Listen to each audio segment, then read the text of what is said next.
thinking like with Aaron Robinson, he kind of played inside and outside last year. You were here. Mm-hmm. When a new staff comes in, do you tell them like, hey, I think this guy can play outside? Because it was kind of it didn't really seem like it was clear which one was going to be his role, and obviously he's been outside. Like, did you have input in that? Obviously, we all discuss things and talk about it. At the end of the day, you support what Dayball and Wink thinks. But obviously they wanted my feedback on that. And I think with who we had and getting the best guys on the grass for us, moving A-Rob outside was logical. Mm-hmm. Just because of Darnay's experience inside and really how he's played this spring. So he puts, I think, our best combination of guys on the grass. Because I think initially when he got drafted, I thought he was maybe more of an inside guy. So what did you see outside that told you he could make that? Because that's it's a big difference, obviously. Yeah, his length, his size, his toughness, make you think that he would do well outside. And it's a work in progress. He's had a really good camp, played really well. He gave up the 150-50 ball, so like he had 2 chances on 50-50 balls, and he's 50-50. And then the play in the end zone, got to be better there, and just play with better technique on the play in the end zone, and not let that guy inside of him. The penalty was unfortunate. I wish that wouldn't have happened. We can't allow that to happen because you can't give offenses extra turns down there. It's just hard.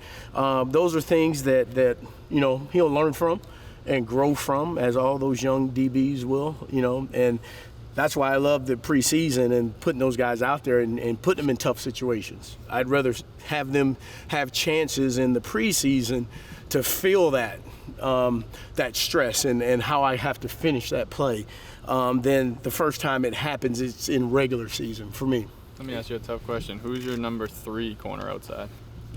That's still a work in progress.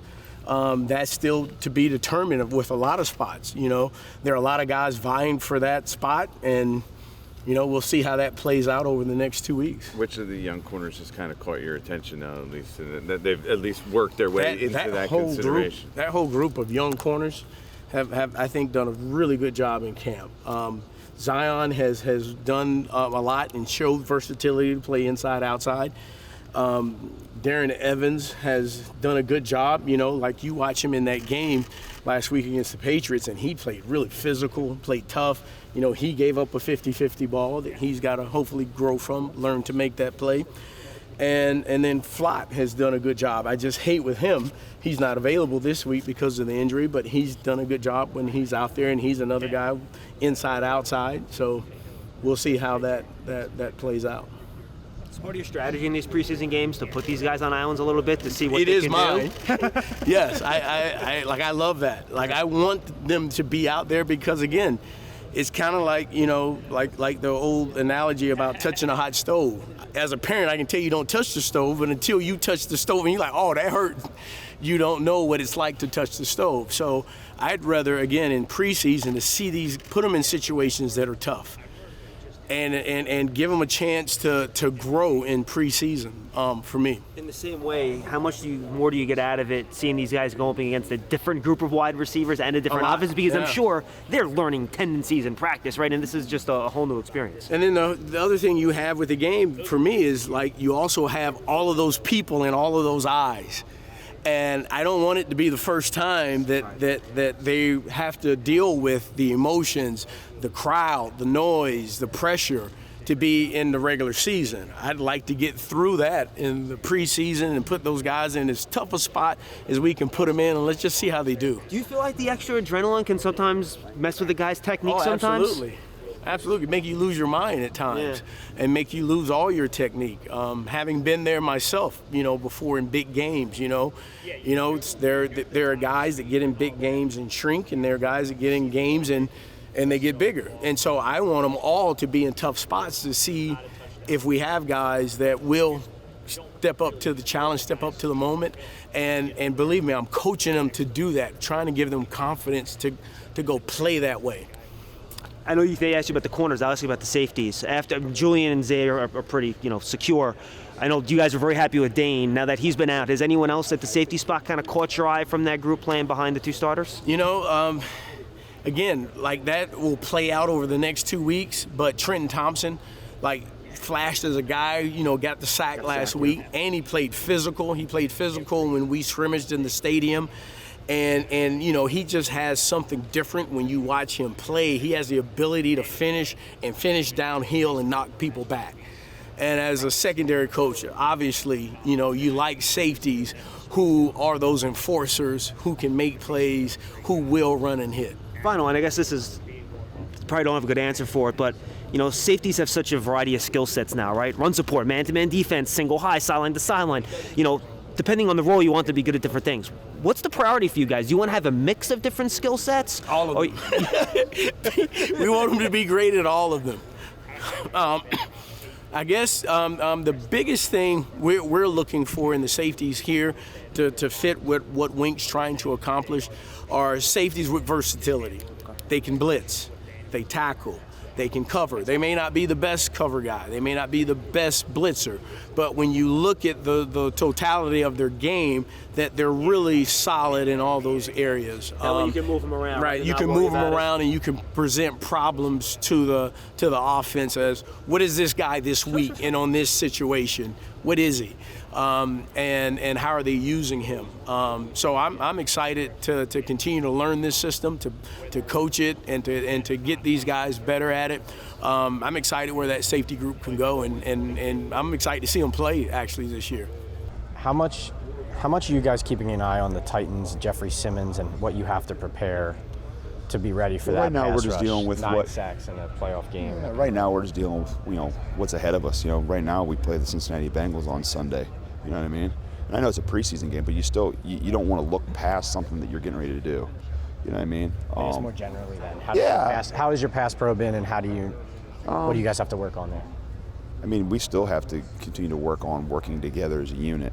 You know what I mean? The good thing for us is the right side's been together the whole time. So Mark Glowinski and Evan Neal have been together the whole time. The center and the left side's been a little bit of in a little bit of flux. We're taking a look at some guys. Guys are getting opportunities because other guys are out. We're still working to become a unit, and that's, I think, in this league, you have to work toward that every day. But you also have to be ready for what do you do when one of the starters isn't in, which is very uncommon to go through an entire season with your starting 5 intact the whole season. So I think, you can look at it as a negative. You can look at it as, woe is me. I just look at it as, hey, when a guy's out, another guy's getting opportunities. What's that guy going to do with those opportunities? And we've had some guys who've gotten some opportunities due to the lack of availability of other players, and they've performed admirably. And they've helped their stock. They've proved that they belong. So I look at it as a positive, because really, to be honest, at the end of the day, we all have these problems. You can go across the entire league, and everybody has their set of issues they got to deal with. So how do you deal with them? So I think we've done a good job as a group looking at it as a positive and opportunities. So I probably missed this question, but have you had this many center injuries ever in a camp? Probably goes back to when I was coaching at Indiana University, but you deal with injuries every training camp. You know what I mean? And do I think it's I think it's probably just a fluke that it's all the centers right now. But that's why it's always important to cross-train guys. That's why I stress cross-training, not only center, guard, tackle. If a guy can play all five, because you never know what's going to happen. And the big thing is I always try to tell guys, like, hey, it could happen in a game. A guy could bust a shoelace, another guy could be out, next thing you know, you're shuffling around. I've been in games like that. I've been in games where you're coaching up a tight end, like, hey, listen, one more injury, and you're the emergency tackle. So, I probably haven't had this concentration, but at the end of the day, you got to deal with the hand you're dealt. And I think the guys are doing it. I mean, the thing I'm pleased with, if you can use that word, I guess, is that the guys are rallying around one another. And the guys that aren't in are helping the guys that are in. The guys that aren't in are trying to get healthy and get back as fast as they can. So to me, that's the silver lining, is I think we're developing a unit, and that's kind of how we're dealing with it. We'll obviously have day-to-day, there'll be changes every day, and you just got to deal with them. You got to keep going. Can't call timeout and forfeit the game. You know what I mean? So Max is the guy Sunday? As of right now, but it's Friday at 9:50, right? So a lot can change. I mean, Max will be fine. Max will be prepared. If Max called upon, Max will step up and he'll do it. He's a veteran. But if it's not Max, it'll be somebody else. And what's Max's nickname now? I just call him Max. Yeah. What kind of opportunity is this? Max snaps on Sunday is what it's going to be. Yeah, could be. What kind of opportunity is it for a guy like, let's say, like a Devery Hamilton, who might end up playing now, like regular season games worth of Devery's snaps? one of those guys that he's been given a lot of opportunities because of lack of availability of other guys. And you know what? He's done what I've asked him to do. I tell all the guys, you got 2 things to do. Know what your job is and win the day.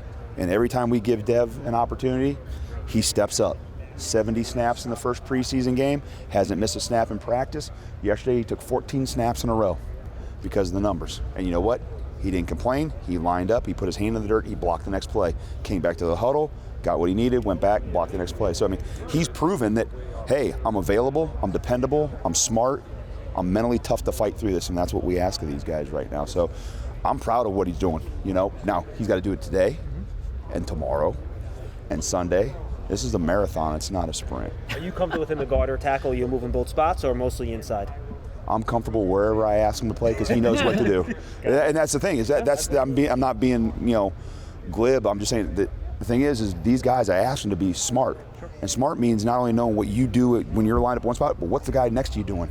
You're getting a mental rep. What's the guy over there supposed to be doing?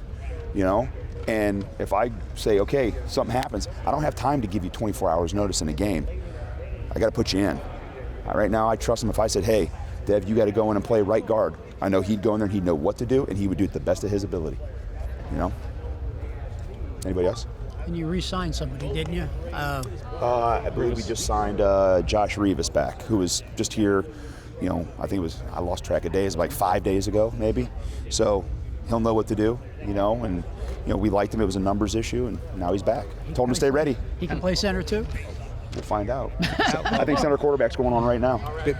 How thankful are you that your 2 young tackles have held up so well? I'm thankful. I'm thankful for every guy that's out there, to be honest with you, and that's not to evade the question. It's just I'm thankful for every guy that's available, and those 2 young tackles are getting better every day. Everybody that's out there is capitalized, like I said, on their opportunities. So every guy that's out there, they know it's an opportunity, and they're trying to get better every day. I was watching you do the drill yesterday where you swung the bag at the guys and they kind of set and had to catch it. Yeah. Everybody bounced back a little bit. A little bit. It just happens too. Not Evan Neal, though. Well, no, Evan's got he's got mass on his side. Every guy, it's gonna happen a little bit, and it's probably a little bit of a distorted drill where I think if it's a real NFL linebacker running downhill at you or something like that, he's going to give a little bit, but it's just the key of it is dropping their center of gravity, making sure they got everything nice and tight, the way we teach it, and just trying to you try to rep some things without putting guys in harm's way. There's certain things that you can try to get a realistic look, but it's not going to be the exact same thing. So you got to get as close as you can. Like I said, right there, Evan didn't budge an inch. He would have to budge an inch if it's a real guy, but at least he understood the purpose of the drill and the points of emphasis of the drill. Bryan said last time we talked to the group that it was almost a daily thing between you and he, trying to keep up with what was going on. What was that process like? How hard was it to be away from the group? Well, obviously it was hard for me to be away, going in my 20th season. That hasn't happened to me before, but Bryan did a great job with the group. We stayed in constant contact with each other, and I was also able to stay in contact with the players too. So that part of it was good. Did you see daily films and all that? Not at the beginning, but later on, yes. And so then I was able to give feedback to Bryan on the things that I felt that we needed to work on, and then also reach out to the individual player that I saw stuff that I wanted them to work on also. What are your early observations about number 5, Kayvon? I think he's got a world of talent, and it's just going to come down to hard work and fighting through all of the things that you go through as a rookie. All rookies go through a point to where they kind of hit the wall and they got to figure the NFL game out, and it's just us doing a great job as coaches to keep him chopping wood and keep grinding. World of talent specifically, what do you see? He's got a really good get off. He's got a fast get off. He's got good quick twitch to him. He's long. He's got a long arm. He's long. He's able to use those. And I think the number one thing is he has a natural feel of what to do at the top of the rush. But like I always say, the offensive linemen in the NFL are the number one technical group in the National Football League. So you got to learn how to use technique to win as a rusher in this league. You just can't win off of athletic ability because those guys do such a great job with technique. Is Kayvon in your room much, or do they kind of like go back and forth? Or No, he's with the outside linebackers, yeah. But you work together, obviously. Yeah. Mm-hmm. It looks like from the daily stuff we see, Dex is really doing a good job. Yeah, he's improved a lot, and he's really bought into the change in technique that I brought here. I think you have to ask him, but I think he sees how much that's improved his game, and we're taking advantage of the gifts that he has. And so you can see him executing those things in practice, and so I'm really excited to see how far he can go with this. What in particular did you change? Well, it's about how you use your footwork, what you do with your hands, all those things. You know, he's big, obviously, but he's long. He's got long arms, and getting his footwork and his hand placement to time up together is what allows him to use all of his strength. And so he's done a nice job at working on that. What do you like about a young guy in your room, Ryder Anderson? Another one that's long and athletic. He just finds a way to make plays. He's still got a lot of work to do technique-wise, but the kid has a lot of upside to him. He works real hard. It's important to him. I'm glad he's here. I don't mean to be intrusive, but can we ask what was wrong? Or I just want to leave that between me and my family. But, like I said, I'm glad I'm here and everything's good, and we just keep going from there. How does that work with a guy like him who, like you said, has experience in this league but hasn't really been able to show you much when you're evaluating that? And obviously, you're going to be decisions coming up here. Like, how do you weigh what you have or haven't seen here compared to what he's done in the past? I mean, I think that's just part of the process. Thankfully for him, he has a body of work that you can lean on. Mm-hmm. You just turn on the tape from a year ago or his Cleveland years. So at least you have a body of work, where a guy like Dre, his body of work is playing receiver at Maine. With Ricky, you have a little bit more to work from there. I mean, you only got, 4 guys working right now? 4 guys working, and they're all appreciative of the opportunity. But, yeah, I mean, there's been times when we've had 7 or 8, and there'll be times when we have 4, and those guys are taking advantage of it. What's the biggest thing you think Daniel needs to improve? Like, after seeing him in a game now, seeing him, obviously get so many reps. What do you? I would say there's not one thing that he's got to improve on the most. I think it's just always a lot for, outside of the quarterback position. I mean, my bias is that the tight end position is the most unique in the NFL. You got to run block, you got to pass protect, you got to get open, and that's a lot for a guy who spent a lot of time in college run blocking. Yeah. And so as he continues to build his skill set, releases, routes, details, protection. There's a lot we're throwing at him. He's smart, he's tough, he's dependable, and everything's good on the positive side. He's just got a lot to learn.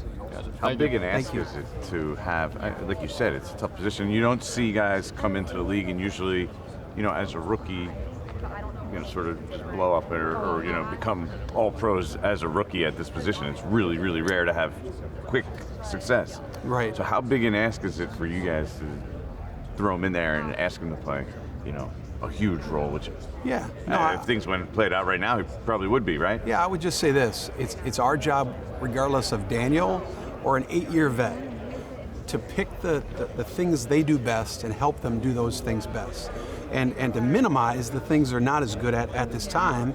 And it's my job as a coach to help them develop. And so we want them to be better today than yesterday. And so the ask is big, yeah, but we have to minimize the exposure based on what we're specifically asking him to do. Are we asking him to go out and win on 3rd and 8 versus man coverage? Well, maybe and maybe not, but maybe we'd lean on somebody else right now for that. Right. Are we asking for him to make a great zone decision and be open in zone? Dang right, he better be able to do that. Right. You know what I mean? The run game and what he can bring to the run game. You view that as his strength, his ability to block, though? I mean, you said he primarily did that. I would just say that the strengths coming out of college are that the guy was a good inline blocker. Right. To be a complete tight end in the NFL, you want to have all those qualities. Right. And you can't just pigeonhole yourself. And so with each guy, we're working on building the strengths, minimizing the weaknesses. The good thing is we got a smart room, which helps. Do you find the mindset of the position has kind of tilted toward that? Because you guys used to be, it was a different mindset when you guys were out there. Well, like I said, it was a different game. with all the rule changes and the health concerns and all those different things, I mean, you have to play the position differently. So it's evolved. Whether that's good or bad, I don't know, but it's a different position. What are you seeing from your guys this season so far, preseason and training camp? What have you seen so far from this unit? Guys are coming along.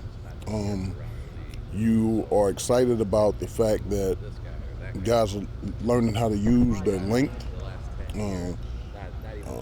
Coach Dre has done a really good job of teaching them to do so, and it's starting to show up on tape, both in practice and game situations. We always hear about the quarterback takes 2-3 years to get ready. What is that progression for a linebacker when they come into when they finally start to get it and see it at the same time? Well, working with the defensive line, certainly you see, a multi-year thing. You can't go based on 1 year, well, this guy can't play or this guy can play. I think it's growth, and it's a different game than the college game. So to come in, it takes time to understand this game at this level. Brian, I imagine the way Wink moves guys around, right? You're not really teaching guys positions now, right? You're teaching them concepts that they use kind of depending on where they line up on plays. How does that work given the versatility everybody in your group needs and kind of how you teach them the techniques? Well, the good thing about it is, as a coaching staff, we've all been in a position where Wink has given us the freedom to, get guys to do what they do best. And with guys like Drew and Kevin coming from Baltimore with Wink, they can kind of say, here's what we've done in the past, here's how I do it. And you get somebody like Eggs, who was in Baltimore for a brief stint, who understands the culture and what they're doing. So it makes for excitement for guys to learn different positions and to see what other guys are doing. And so you can kind of keep guys on their toes. How much does it free up your entire front seven having Leo and Dexter in the middle?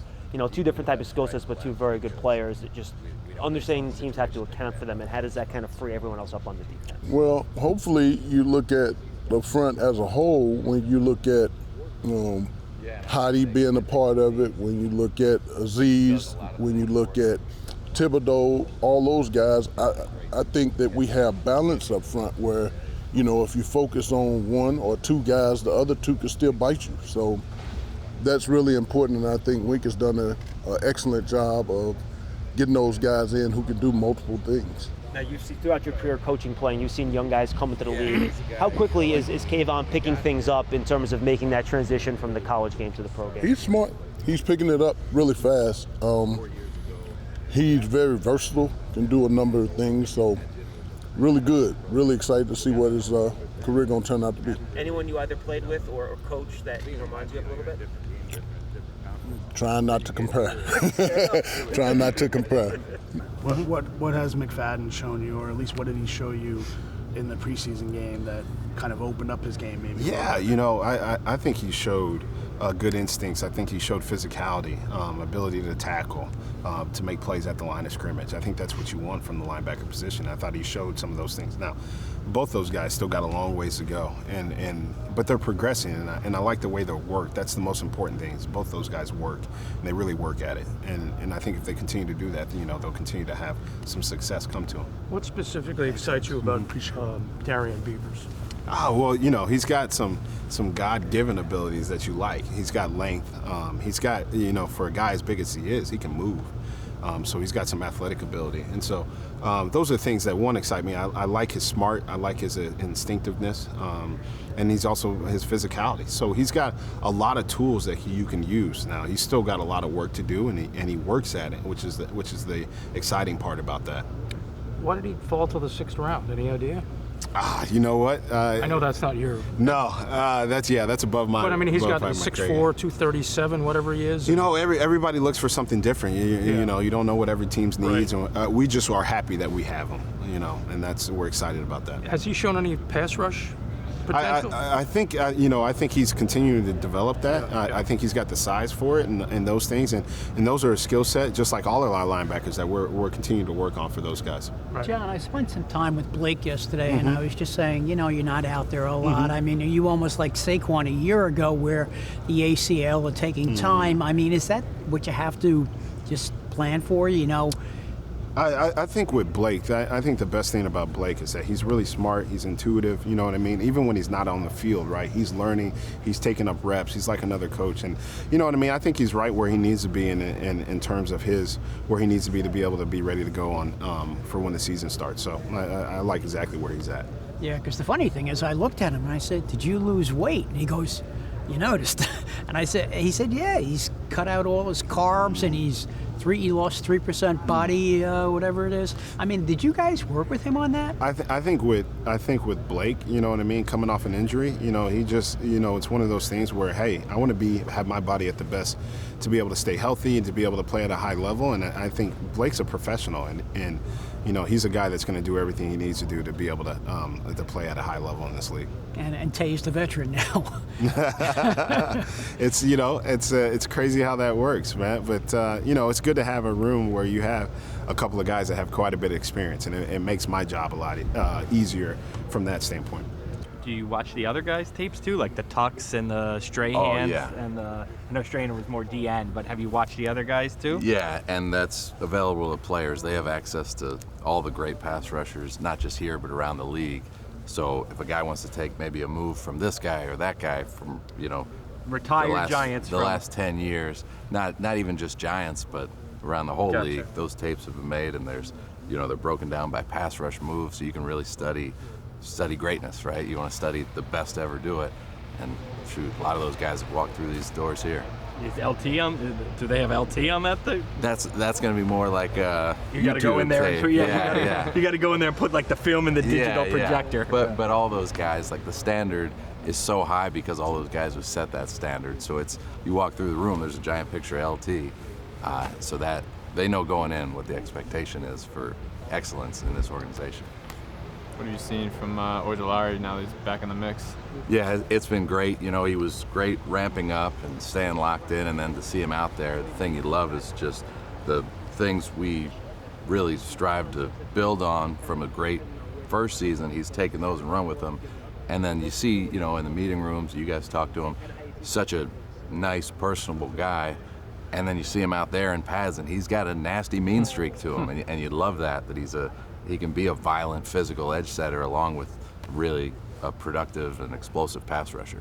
Do you have a side preference with your edge guys? Do you let them decide? How do you determine which side the guys are going to rush off? So some of it is determined by which package we're in. So if there's a package where we would like a guy to the tight end side or a guy to the open side, then that dictates it. Some packages, if we know it's just, you know, line up right and left and they're going to have similar jobs, we'll let them discuss it amongst themselves. Or if, hey, we feel really good about this matchup this week, we'll kind of assign it for them. But it's, you know, at this time of year, you want guys equal reps right and left because we know based on the situation they could end up in those spots. You got Aziz back just in time. That was the day that Ellerson and Ward left. Yeah, and I think with Ziz, he does a lot of things for us and can be put in a lot of different roles. So it's been great to catch him up and get him more reps every day, and you know, we're excited to keep progressing with him just day by day on the little fundamentals to catch him all the way up. What has O'Shane shown? He was a guy who, like, honestly, last regime, he was kind of in the doghouse, and it seems like you guys are featuring him. Yeah, he's a guy, you know, like when we got here and watched the tape, you really wanted to just start with a blank slate with everybody. And, you know, 4 years ago in draft prep, I actually went down to Old Dominion, had dinner with him the night before his pro day. So got to know him a little bit then, and then hadn't really, you know, seen him much. You know, you're in a different team, right. different conference. Then you get here, and he's really becoming everything, you know, that we're asking for as far as a versatile player that can set the edge, win one-on-one rushes, drop in coverage, and do all the little details that we look for. He's just taken it and run with it, and it's been really exciting to see that growth this year. Up on that, so does that mean making a mistake on the practice field is okay because it's then corrected on the practice field, and that is a departure from what some of these guys were used to?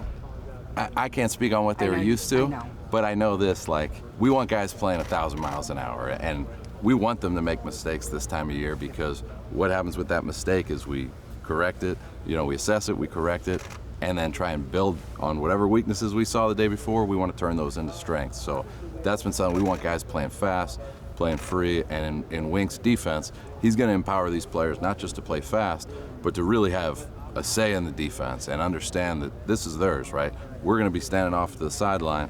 These guys got to execute it, so they have the power to put things in their own hands and really make this defense their own.